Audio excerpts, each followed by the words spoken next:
actuellement, on entend des personnes qui font partie de ce Conseil de solidaire, comme Harold Martin ce matin, comme Didier Leroux dernièrement, et comme Pierre Frogier, qui naturellement mène la barre, casse du sucre sur ce contrat de solidaire, et puis en profite pour donner des pics à Calédonie Ensemble. Alors, est-ce qu'il fonctionne vraiment? Avec qui travaillez-vous réellement? Et est-ce qu'on peut dire que c'est quelque chose qui va durer? Mon père disait une chose, on est sûr que de deux choses dans la vie, les impôts et la mort. Donc sur la durée dans le temps du contrat de gouvernance solidaire, ça c'est une question à laquelle il est extrêmement difficile de répondre. Sur la manière dont ça se passe, je dirais il y a deux volets. Il y a un volet gestion locale, gouvernement, province, réforme à mener, et puis un volet sorti de l'accord de Nouméa. Bon.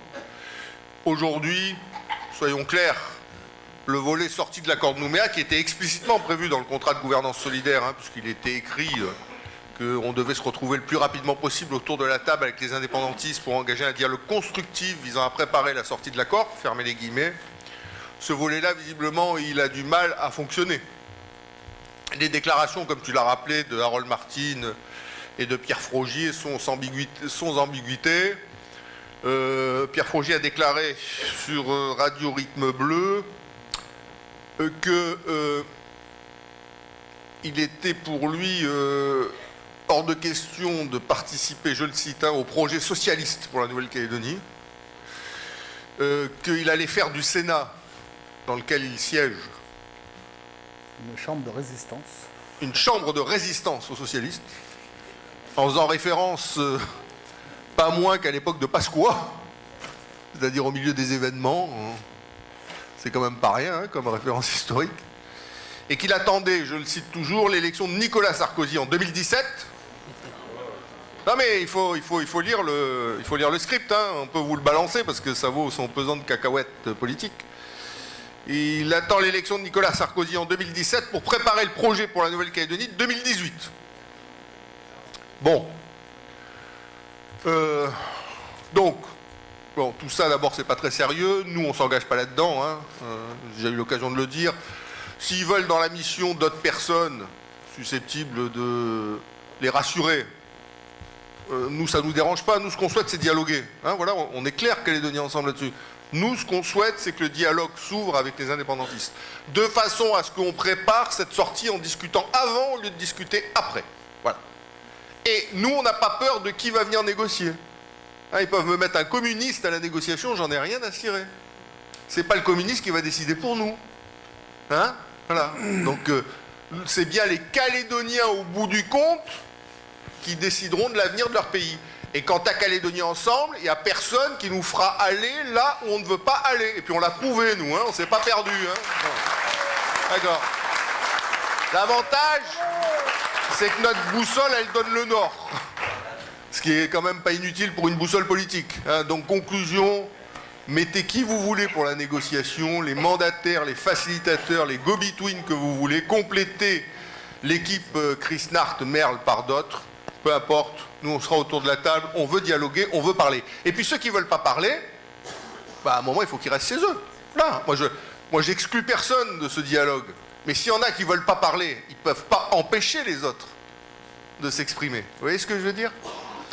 La deuxième chose que je veux dire, c'est que ce qui me gêne dans ces discours surannés, c'est que on revient, où ils essayent de faire revenir la Nouvelle-Calédonie dans un débat gauche-droite.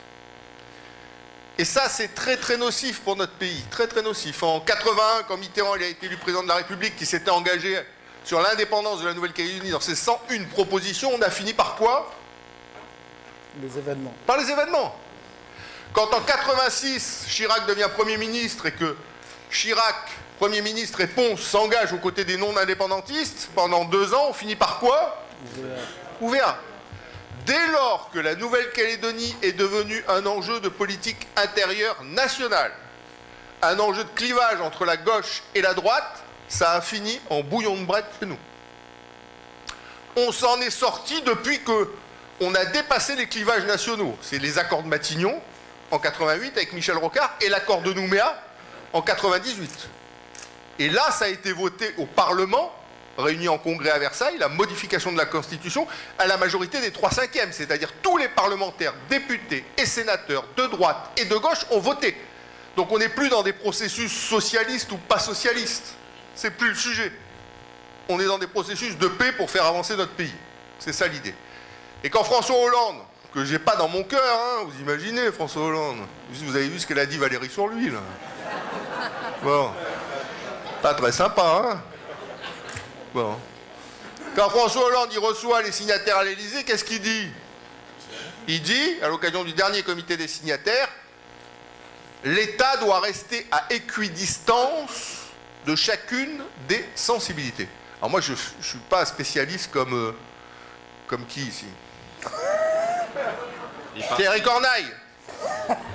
En mathématiques, en physique et tout ça. Mais à équidistance, ça veut dire quoi? Pareil. Hein, ça veut dire quoi? Une distance identique. François Madame Bassi, toi qui es docteur en agriculture, tu me diras, bon. Ça veut dire à distance identique. Hein, les socialistes sont pas fous et la droite elle est pas folle non plus. Bon, ils savent bien que la Calédonie c'est quand même de la nitroglycérine, faut pas trop jouer. Hein, bon. En plus, dernière chose que je tiens à dire sur cette mission Krishna-Merle, bien sûr qu'ils sont socialistes, Krishna-Merle. Ben d'accord, ben, comme ça. Personne n'est parfait. Bon. Mais qui c'est qui a été mandaté en 98 pour signer l'accord de Nouméa au nom de l'État? Au nom du Premier ministre Michel Jospin. Rocard. Heureuse synthèse, Lionel Jospin. C'est Alain Christard. Et qu'est-ce qu'il était à l'époque? Il était conseiller intérieur au cabinet du Premier ministre Lionel Jospin. Donc c'était bien un socialiste, mandaté par un Premier ministre socialiste, qui a signé l'accord de Nouméa avec d'un côté le RPCR, Jacques Lafleur et les uns et les autres, et de l'autre côté le FLNKS. Voilà. Donc ce que je veux dire, franchement, tout ça est me semble-t-il, très dépassé. Et puis enfin, dernière chose, le Premier ministre Manuel Valls a indiqué à l'Assemblée nationale quelque chose de très important, et que moi j'ai soutenu quand il m'en a parlé, c'est qu'il allait constituer un groupe de travail composé de parlementaires de droite et de gauche, de députés et de sénateurs, pour suivre les négociations. Donc franchement, on a la garantie que ce ne sera pas un pilotage partisan ou politique, mais que ce sera un pilotage dans l'intérêt général du pays et dans l'intérêt général de la France. Donc, pourquoi aujourd'hui Pierre Frogier, Harold Martin et tout ça essayent de planter, c'est clair, la négociation qui doit s'ouvrir? Ben, c'est simple, ils ont perdu les élections. Hein. Voilà, donc ils ont la sagaille dans les côtes. Alors ils tournent, mais... Donc quand même, la sagaille dans les côtes, les mecs. Donc vous vous doutez bien qu'ils sont très amers parce que les Calédoniens ne les ont pas compris. Voilà. Deux grands incompris, ils n'ont pas compris la valeur extraordinaire au plan politique et humain de ces gens-là, la dette que la Calédonie avait contractée à leur égard, etc., etc. Donc ils sont un peu aigris, ils sont un peu amers. Et ça se sent énormément dans leurs déclarations. Moi, ça ne me dérange pas. Voilà. Alors vous me dire que c'est plus facile quand on a gagné. Oui. Voilà. On est peut-être un peu moins sensible. Hein, bon. Surtout quand c'est la 3e victoire. C'est sûr que... Bon. Mais...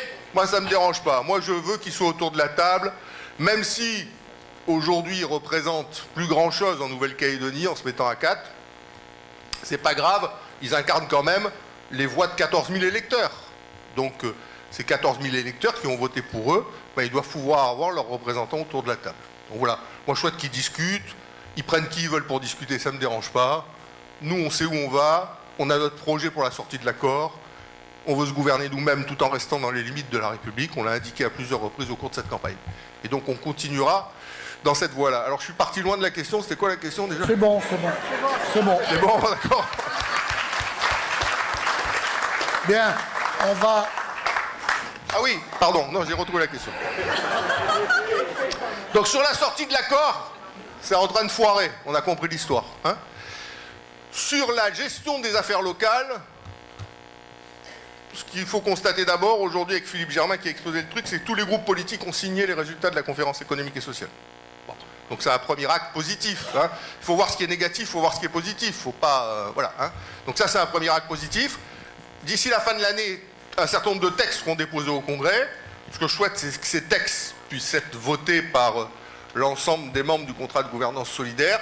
Si on arrive déjà à ça, bah, ce sera déjà pas mal, on aura stabilisé les institutions, on arrive à faire fonctionner la province sud, le gouvernement et le congrès, on arrive à financer des régimes sociaux qui allaient être en situation de faillite, on arrive à mener un certain nombre de réformes dont le pays a besoin, en matière de concurrence, de baisse des prix, de lutte contre la vie chère, de compétitivité de notre économie. Bon, bah, si le contrat de gouvernance solidaire il se réduit à ça, ce sera déjà pas mal, parce que ce sera un bon pas qui aura été accompli. Donc voilà, au point où on en est rendu. Attendons la fin de l'année pour voir si dans le domaine de la gestion locale, le contrat de gouvernance solidaire joue tout son rôle. Alors bien évidemment, si à la fin de l'année, la sortie de l'accord de Nouméa, ça ne marche pas, bon, ok. Si le contrat de gestion locale, ça ne marche pas non plus, voilà, il faudra se retrouver quand même et se dire à quoi ça sert. Hein, parce que il n'a de sens, on a fait ces gestes-là, on a partagé le pouvoir comme on l'a partagé alors qu'on est arrivé largement devant, pour que justement on puisse faire les choses ensemble. Voilà. C'est pas juste pour que chacun ait un poste, c'est pour qu'on puisse faire les choses ensemble. Bon. Donc j'espère qu'on va pouvoir continuer à cheminer K1, KA sur cette voie-là. Voilà. Merci beaucoup.